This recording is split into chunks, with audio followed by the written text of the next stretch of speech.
So, welcome to the first Feature Friday. Today we have the holy grail of all split screens. This 1954 23 window deluxe is absolutely phenomenal. I'm honoured that Rob has allowed me to do a feature on this vehicle and you guys are in for a treat. So hit that like button, subscribe, let's get into it.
So this was originally made in 1954 and this vehicle is as original as they come. You will struggle to find a nicer one, I can guarantee that.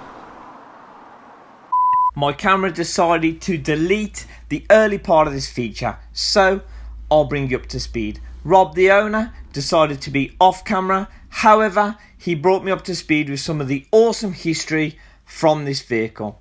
Originally from Sweden, at 5 AM on the 3rd of September 1967, Sweden, following a radio countdown, changed over to driving on the right hand side of the road. Therefore, right hand drive vehicles was no longer required. Due to the expensive tax charges to scrap vehicles, this vehicle got put into the woods. It stayed there in the same place for 40 years until a picker found it and spent weeks digging it out, cutting trees down to recover it. Later on, it got purchased by an English buyer and it got shipped over to the UK. It then went straight into a restoration shop and underwent a 2-year restoration, running up costs of up to and above £120,000. So now I'll show you some of the original pictures of the find, location and also the restoration. Enjoy.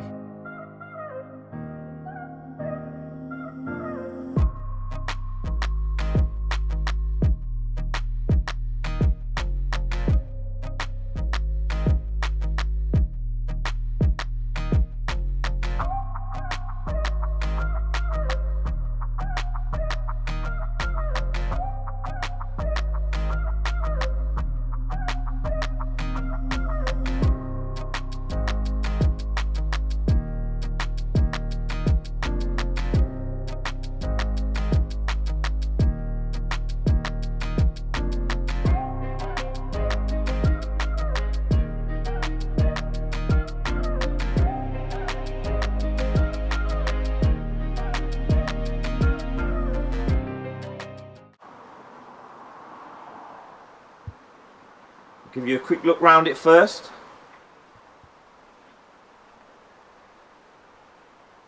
Both the windscreen glass, both come out like this.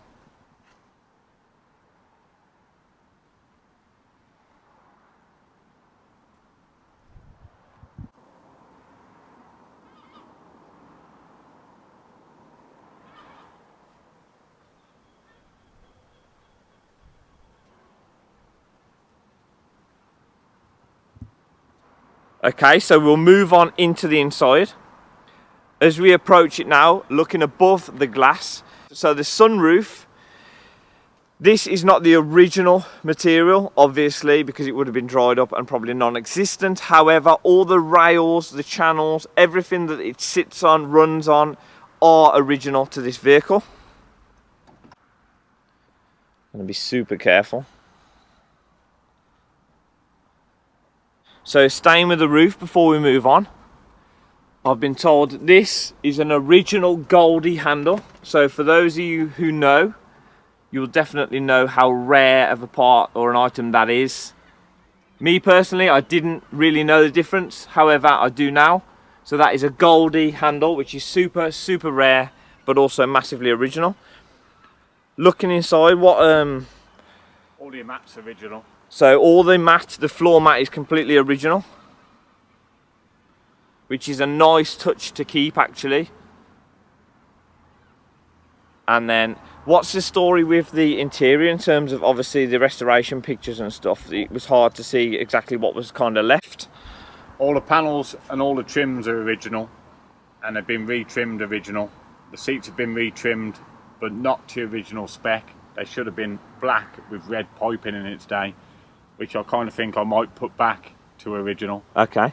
Front original mats, and that's about it.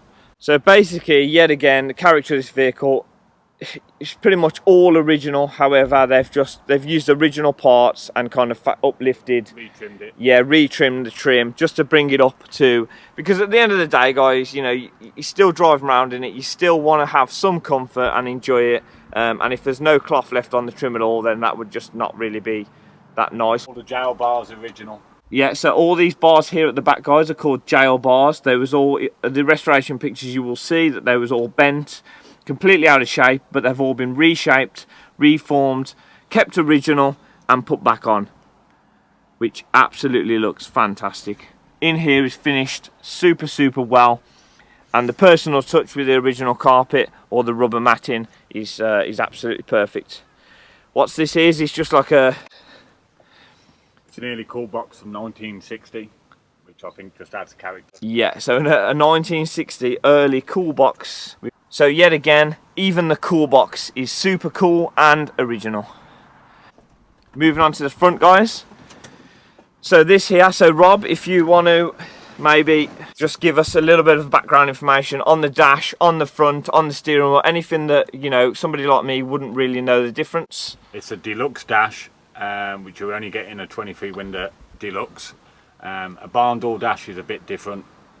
The clocks on there are 1 year only clocks, and they're super rare clocks, super rare ashtray. The only thing I would like would be a radio for the middle, but you can't get. Okay, and keeping with the character of this vehicle, if you do get one, it needs to be as original, yeah, and period correct. The steering wheel's still the same from the pictures. So is that the steering wheel that was on it when it was found in the forest? It was, yes. Awesome. And look at the patina and that on it. Still kept the same, but yet still fully functioning, and absolutely gives this vehicle the character that it screams out. So just talking through this, so the Speedo is a bench tested new original. New old stock. Yeah, new old stock, which yet again is just phenomenal. And then what are these kind of like dials, like buttons underneath? Those are lights and window wipers. Awesome. As you notice, it's got no window wipers. Yeah, so there's the lights, and like he mentioned, just no window wipers.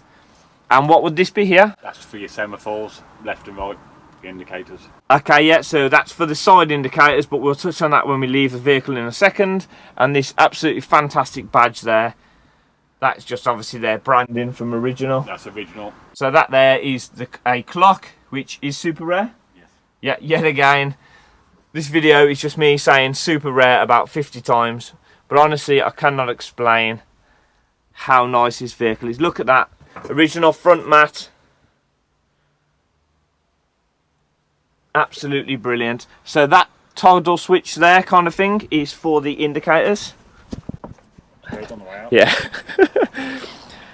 So that toggle switch there is for the side indicators, which are called semaphores, was it? There you go, look at that. That is awesome. That's it, cheers Rob. So basically when you indicate, it pulls those up to indicate to the drivers around you which direction you plan on going in. people don't see. So when they're not in use, they just sit back flush like that. So even that, guys, is super rare to get something that works as well as these work. Although Rob has just rightly said that they don't really work today just because people on the road don't know to look for them. So it's basically like he doesn't really indicate because people don't realise what they are, what they stand for, and they certainly don't look out for them. So moving on to the back, obviously the modern stuff that we would class as barn door is because the two rear doors open opposites to each other, whereas this model is a barn door model. So how, Rob, are they different to the others? Is it the whole back end, does it open up, or? Notice the engine bay is large on this one and it's got no rear hatch, so we've got no hatch on the back, you just have one big engine bay lid. And is that because it's a deluxe model? Every van from 1950 to 55 was a barn door, but it's because it's a 23 window deluxe barn door. The difference is a tailgate model would have the handle there, it would come lower, and the rear handle would then open up, whereas this, that would be to access, to put luggage and stuff in the back, whereas this barn door doesn't have that option. You can't load from the back, however you get a lot bigger engine compartment hatch, i.e. the barn door, and personally from my opinion I think it looks a lot nicer. So if we can maybe have a look in, Rob. So as you can see, you get a great amount of space and room, and that's opened. Got to be done. So if we could just look at the, oh, look at that. I don't know if you can see that. So looking in the back of here, this is a 1600. 1600 twin port. So 1600 twin port engine. You can see it's got timing marks and everything. Proper, nicely done, nicely built. Classic motor. You can see the side vents. Obviously, guys, this is an air-cooled engine. So you can see the original side panels. I've got the louver cutouts in them. I think they're louver. If that's not quite correct, please comment below to educate me. There you've got the fuel tank, which is absolutely crazy. Yet again, original with the original VW stamped cap on, fuel filler neck cap. But look at that, guys. Rob has to go to the petrol garage. He has to open the back. He's got his holding wood there to hold the barn door up. But he has to then fill the fuel tank up from inside here. And look, any spillages or anything could potentially be really dangerous because you've got a red hot engine here. Just look how different it would have been back in the day to own a vehicle like this. Down there you've got the original Volkswagen chassis stamp. Everything in here is very simple, very smooth, very plain, but done very well. So this is an air-cooled engine. What sort of horsepower would this be, Rob? It's only about 70 brake horsepower, I would say. About 70 brake horsepower, and that is on a 4-speed box? That's on a 4-speed box. 4-speed box, and the box sits on the front of this engine, doesn't it? So the box kind of goes back towards the position of the driver, if you like, which you can't really see. One thing that is overwhelming is the room. Absolutely amazing amount of room. Are these tubs original? Tubs it's been re-tubbed to make it sit lower. So they're not exactly original, but they are to original spec. You would never tell. Yeah, so these tubs here have been slightly modified and changed just so the vehicle can sit lower. But as Rob said, you would never tell. I would never tell. This could be completely how they was built and I wouldn't know any different. But I think it is also a fantastic thing to have done because this sits how, in my opinion, they should have sat in 1954. And I wouldn't change it at all. I think this is absolutely put together perfectly. Everything was VW stamped, even the fuel pump there, look, mechanical fuel pump has got a nice little VW stamp on it, which is great to see. Yet again, an original housing at least, and not an aftermarket part.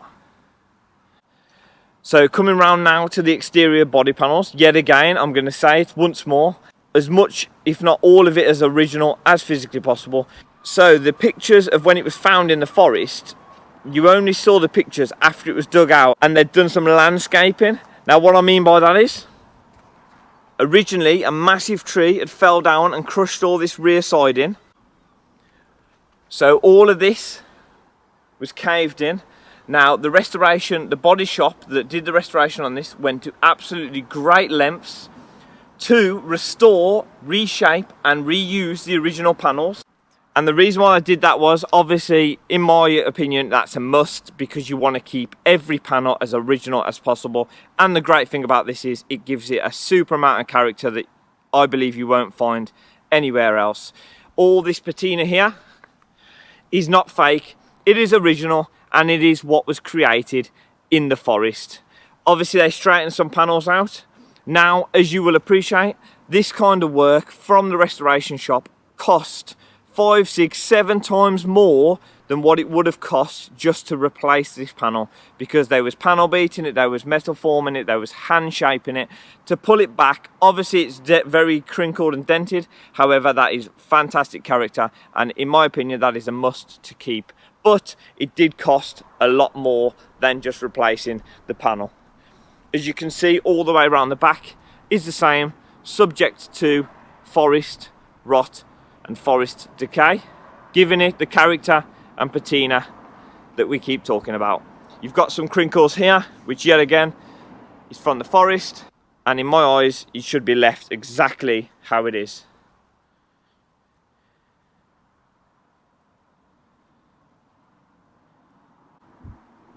Now, I'm trying to talk as little as possible. I need to get the key points and the key information across, because that's the valuable part of this feature. But I appreciate you want to see more of this and less of me, so let's throw you into a secondary cinematic.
Okay, so I've got a mug here that I'm going to be giving to Rob as a gift, because he's kindly allowed me to feature his absolutely fantastic vehicle. Just for those who didn't know, it's a VW mug with the Bus Life logo on, because living life, enjoying life is what these vehicles are about, and Rob knows that just as many, if not more, than most. So this is a thank you. Rob doesn't want to be on camera, so I'm not going to film presenting it to him, but this is just a thank you from me to whoever comes on the Feature Friday series. So there you go, mate. That's what for you. If you're new to the channel and you like this type of thing, obviously this is the first of my new feature series where I'm going to be going around featuring unique vehicles like this and showing you guys people's builds, people's pride and joy, and absolutely fantastic, rare. To be honest, I probably won't find something as rare as this ever again. But that's the end of this one. Thank you for watching. Please subscribe, hit that bell so you get notified of the next features and the up and coming videos. I'll see you in the next one.